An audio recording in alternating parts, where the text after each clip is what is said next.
The state attorney general wants to see justice carried out in a 40-year-old murder case. The primary election is next week, but you can vote early beginning this week. And what's causing the heat streak we are experiencing? This is the KGOU PM NewsBrief for Monday, June 10th. I'm Deborah Ashar.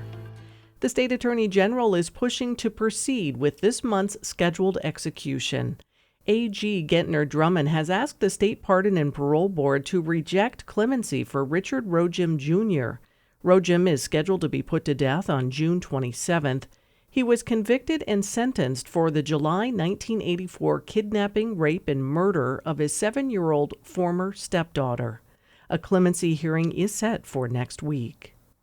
A sheriff in eastern Oklahoma has been suspended after being accused of embezzlement and bribery. Oklahoma Public Media Exchange's Kate Kelly has details. A judge ordered the interim suspension of Pittsburgh County Sheriff Chris Morris.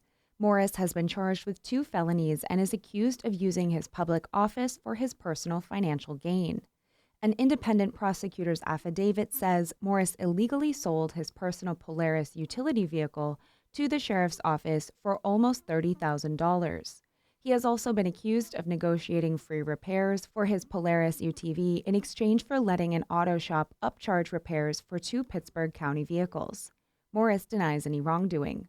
Morris has been the Pittsburgh County Sheriff for 8 years and is running for re-election in the Republican primary on June 18th. He's suspended until his removal trial, which is scheduled to begin at the end of July.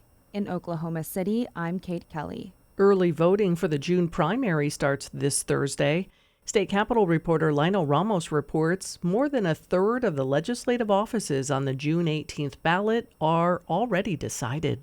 50 of the 127 seats up for grabs in the House and Senate have already been won.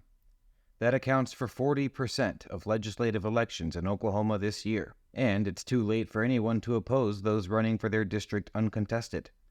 The official candidate filing period ended back in early April. Oklahoma is not the only state seeing some public office hopefuls and people wanting to keep their elected positions running without a contest. States like Texas, Nebraska, and Alabama are seeing similar trends, and in some cases to a greater degree. In Oklahoma City, I'm Lionel Ramos. For most of last year, Oklahoma's monthly temperatures have hovered above average.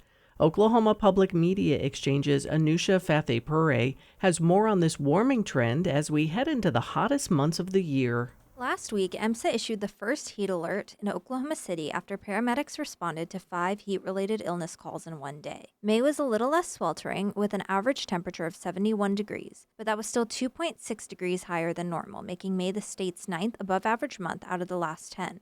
Oklahoma isn't alone. The National Weather Service issued excessive heat warnings and advisories for large swaths of the southwest United States last week. Data show that in May, atmospheric carbon dioxide reached its highest ever recorded levels in the northern hemisphere.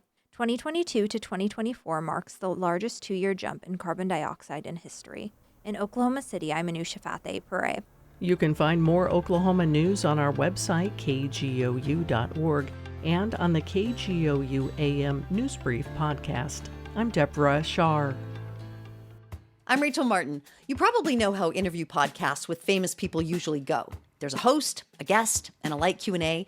But on Wildcard, we have ripped up the typical script. It's a new podcast from NPR where I invite actors, artists, and comedians to play a game using a special deck of cards to talk about some of life's biggest questions. Listen to Wildcard wherever you get your podcasts, only from NPR.